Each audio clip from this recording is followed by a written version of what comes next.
Okay, this next one here, let me tell you a little bit about it. Now, I thought the day was going to be nice and easy. I was going to go into this and explore this adit, and I got in there, and all of a sudden I started hearing rock fall. Well, I'm here to tell you, as an abandoned mine explorer, that's the last thing that you want to hear when you're in an abandoned mine is rock fall, because that could potentially be the trigger noises or an alert to a larger collapse, okay? And the second that I started hearing this rock fall, well, when that happens, you've got seconds to react. So I flipped around, made it a step or two. I stumbled up over my own feet trying to get the heck out of there, and got back up, worked my way back out of the adit, okay, and then once I kind of like recomposed myself, I started thinking about what may have potentially happened. Well, here's what I think really happened. I think that there was a critter up in that mine, probably a large one, maybe even a mountain lion. It's quite possible. Could have been a bobcat, could have been a small, but anyways, I spooked it.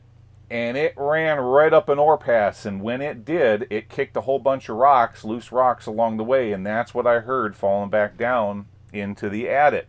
Okay? Now, a lot of you guys, you ask me, you know, do you ever encounter critters in these mines, or what kind of critters have you seen over the years? Well, I've put together a few clips here talking about critters and the various animals and or proof of animals that I've found in these abandoned mines. Okay, here, take a look.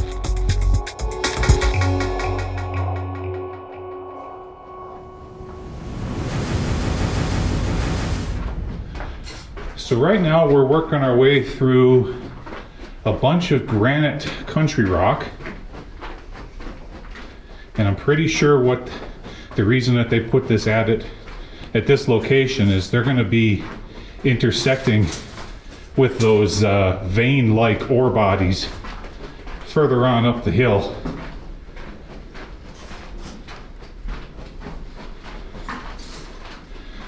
Nice big mine. This is fantastic.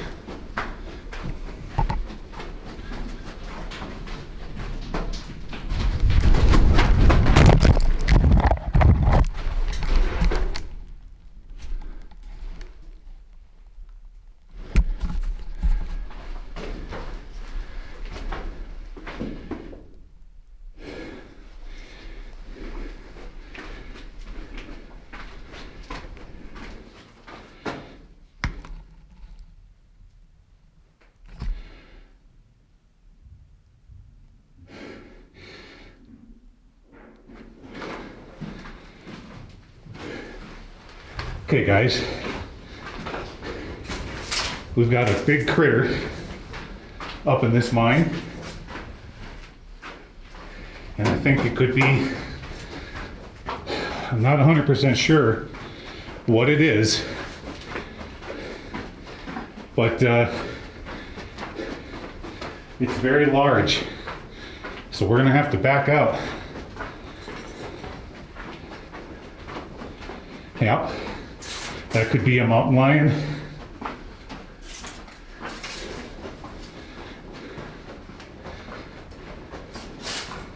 Could be.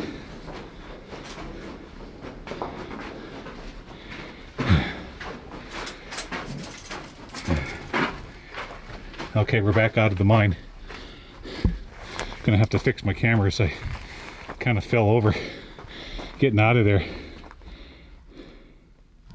Okay, I'll be right back. Okay, I got things all straightened back out again after tripping and smashing my thumb and my elbow. I'm bleeding all over the place. Now, I don't know if I caught it on camera, but we just got chased out of this mine by what I think is a mountain lion. It was very large, whatever it was, but let's peek back in here. Maybe we can see some eyes. If we see some glowing eyes, then that would give me an idea of what kind of a critter we're dealing with. But whatever it was very large. Yeah, I'm not seeing anything right now. So you definitely don't want to corner a mountain lion. That wouldn't be good. And as much noise as he made up in there, stomping around over that that rock, it's a pretty large animal. I'm gonna look down here on the ground real quick and see if I can see any prints.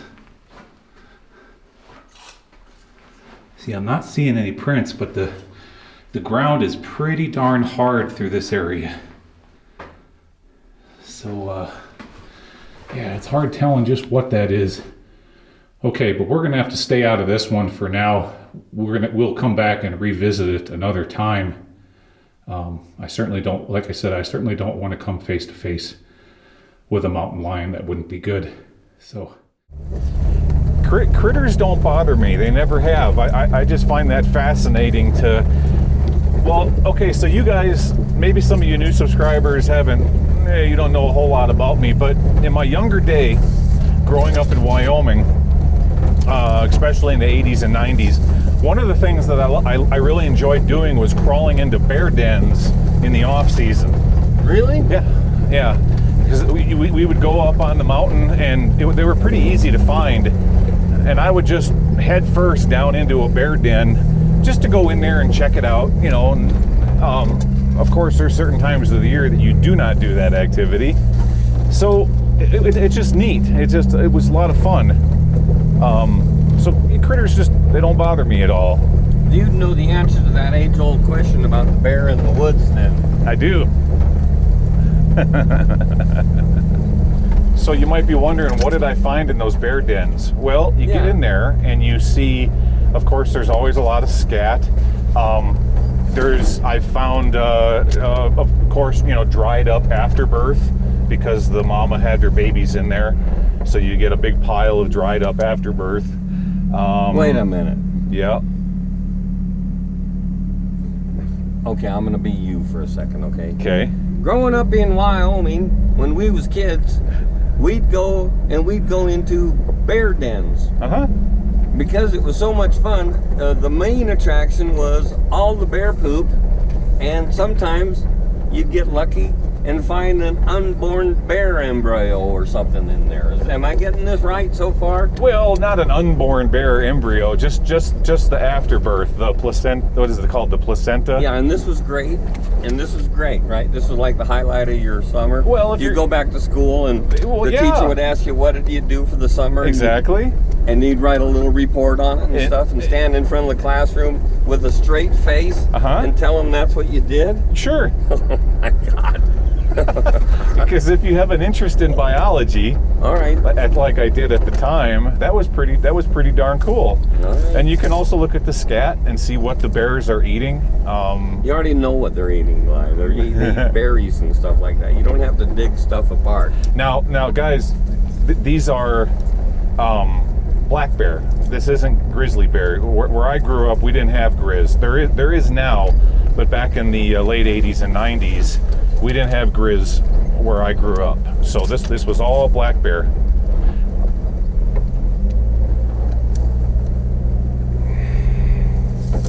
That's just... Did your parents know you were doing it? Oh yeah. I even climbed head first into a coyote den once. I was wondering what happened to you. I got in up to my feet. Want to ask. So I mean, it was a big coyote den. I got in to where it was just my feet sticking out, but I couldn't make the corner. It was just too narrow. And then it occurred to me, after I got all the way in up to my feet, that badgers also use abandoned coyote dens as their home. And I thought, oh boy, this probably wasn't a bright idea, because you don't want to come face to face with a badger. That wouldn't have been good. So yeah, I admit that probably wasn't one of my better decisions. It's kind of looking that way. Crash But here's the cool thing. So while we were looking at the portal, we walked over. Actually, Mr. M found it. A lot of you guys have asked me, do you ever run into any critters in these mines?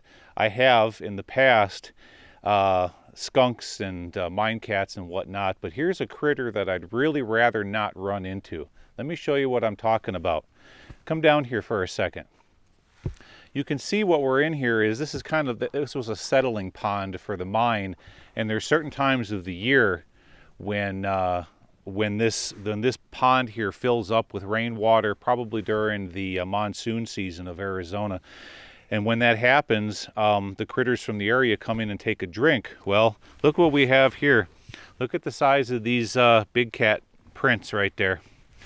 See, there's the paw. 1, 2, 3, 4 toe. There's another one. That's this part of their paw. Okay, and here's a toe. There's another one. Mr. M, get a close. Can you get a nice close in on this one here that I'm pointing at? How's that look? So you guys can kind of see. Enormous. You see the size? See that the size? Wait, put your hand back there. Yeah, there you go. You can get a. No, I'm going to get a better comparison from a couple little angles. I mean, that's just extraordinary. When I saw it, I was standing on top of the rock wall, and I couldn't believe it. I said, Gly, come here and look at this. Yep. Now, guys, let me show you a few more here. Here's just some more kitty tracks. Look at here. It's from the same cat, but I'll put my hand down so you can see the size of those. And Gly thinks we're going in here. We found a mine here. Yeah, you just never know what you're going to find in these places. I mean, you could get all the way up into the nose of one, and there could be, skunks or pack rats or, just about anything. Rattlesnakes. So longtime subscribers of the channel, you've seen all the various critters and creatures that I've run into over the years. I actually really enjoy it. I look forward to encounters with various critters. I don't know, it's just me, I guess. It's something that I enjoy. Okay, this next one here. This was actually kind of emotional for me, but it was a very dangerous situation, and here's why. So we found ourselves in an abandoned mine where 3 miners had perished in a collapse, and what they were doing was they were removing pillars of high-grade ore. Well, I believe that the accident, I think it occurred in the spring, and there was a lot of groundwater penetration, and that groundwater was running down into the stope they were working in, along the hanging wall, and what that did is it kind of created a slick separation zone between the pillars and the hanging wall. So what they were doing in there is they were drilling because they were going to collapse the pillars, and once the charges went off and that material fell into the bottom of the stope and ended up in the ore chutes, then later on that they were going to retrieve it and abandoned that stope, okay, whether the whole thing collapsed or not. That was the idea behind this. Well, the guys were in there, they were drilling, they were putting in the holes, and bammo, the pillar failed, and the whole entire stope came down on top of them, and unfortunately there was just so much rock that they couldn't be recovered, and they're still in there to this very day. Now, the rescuers spent days and days trying to get to them, and when I worked my way into the miner's tomb, you can clearly tell that by looking at the various lagging, okay, and posts and wood and debris that they were using trying to burrow their way into this think of it like a gravel pile. Well, as you go into a gravel pile, the gravel is just going to keep falling down on you, so they were taking every little stick and brace and thing that they could to try to get in a little bit further and a little bit further and a little bit further, and that's why these 2 little drifts look the way that they did, and it was pretty darn scary because I knew what was right above my head, and what was above my head was a massive amount of very unorganized and loose debris that at any moment it could come crashing through this all of the work that they put together trying to get to these guys, but never did. All right, guys, here, take a look. pretty much sure that we don't have any more rocks gonna fall on my head. All right, let's take a moment and pause the video because I want to point out something important. You'll notice that those blocks of wood have been precisely cut to fill the adit opening. And then long ago, somebody came in and tore it down to gain access into this part of the mine. From this point forward, we are entering the miner's tomb. I can safely go this direction. This almost looks like false floor here. Yeah, it sure does. Look at here, we had a bunch of cribbing through this area I've got to crawl over. All right, what's up in here?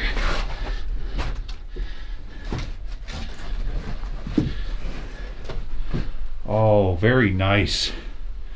Well, I'll tell you what we've got, guys. A brand new section of mine that no one's ever documented before.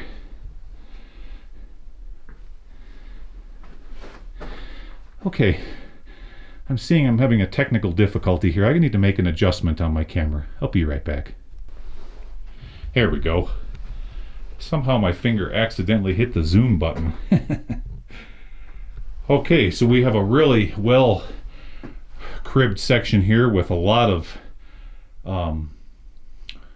ore load marks there in all the wood.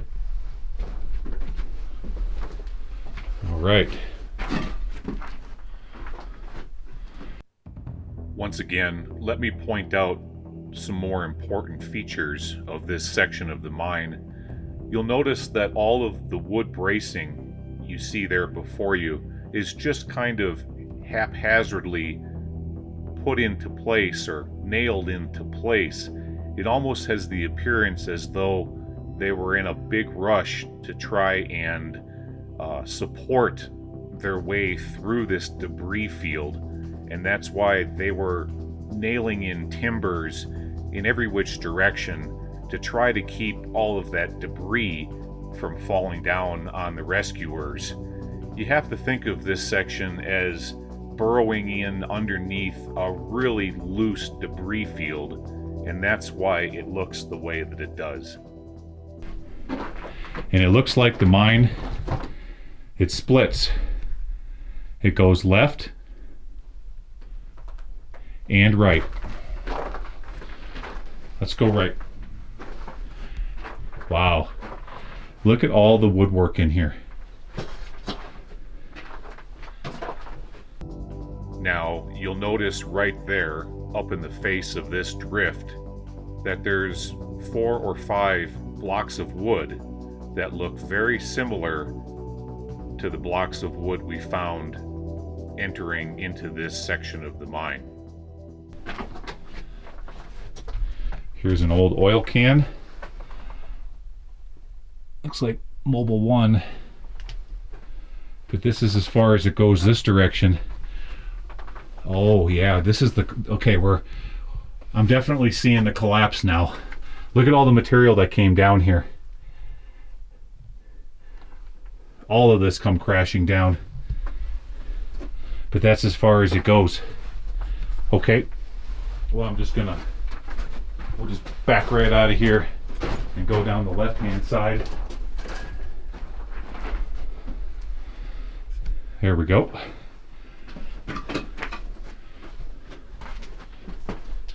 Wow. Well, now that wood looks like it was tossed up there. I could be wrong. I don't know. We'll get a better look at it here real quick.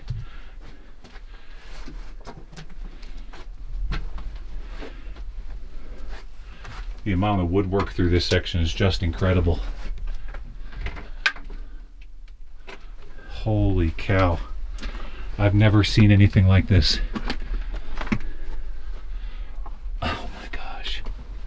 Would you believe this?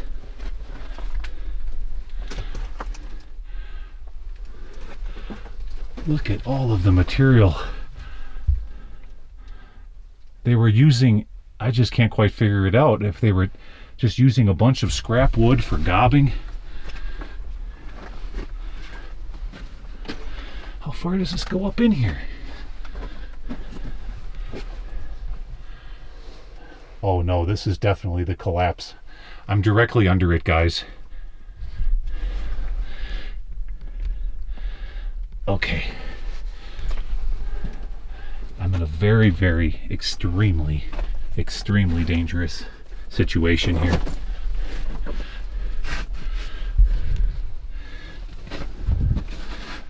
Okay, let's see if I can get a little better look. We're gonna work our way through this like a little church mouse. Does it go any further? No, it ends right there. Okay, let's get out of here. At least we know that it did end. Okay, look at this. I've been in a lot of mines in my life. I've never seen anything quite like this.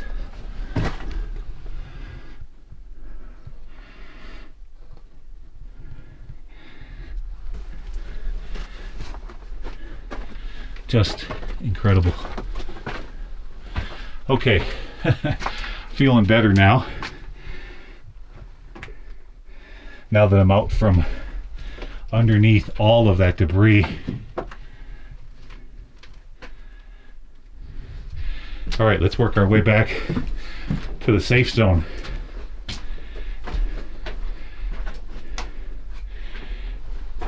Okay, turning back around. Oh yeah. See what's written on that board right there? See that? R.I.P. Rest in peace. So indeed, I'm directly underneath where the collapse occurred.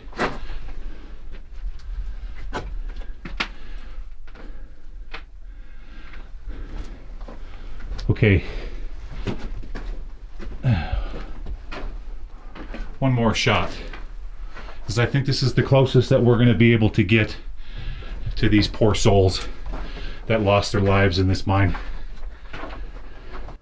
Yeah, over the years, the last 100 years or so, there's been a lot of tragedies when it comes to mining. A lot of people have died, and if any of you are ever working your way through Nevada and you happen to be traveling between Las Vegas and Reno, there's a town called Goldfield, and in that town there's a cemetery, and it's a very unique cemetery, because as you walk up and down the rows, there's little plaques that have been put on each tombstone, and then it explains how each one of the miners died. Okay, and let's just say it's a very revealing tell as to just how dangerous hard rock mining really was back in the early 1900s. Okay, this next mine, Mr. M and I found it, and as we got in there and started exploring it, I knew that it was much larger than what it first appeared to be, and indeed that's exactly what it was. But we got in there and there was a collapse, and it pinched off a certain part of the mine, and in order for me to get on the other side of this collapse, I had to put myself into danger. So I'm digging this thing out, and I'm really freaking out Mr. M. But at the whole time while I'm digging, I got my eyeball on this rock above my head, because if it was to come down while I was in the danger zone, it certainly would have crushed me, and I'd be no more. But it was worth it, guys, because after I got on the other side of this, what I found was pretty darn cool. Yeah, here, take a look.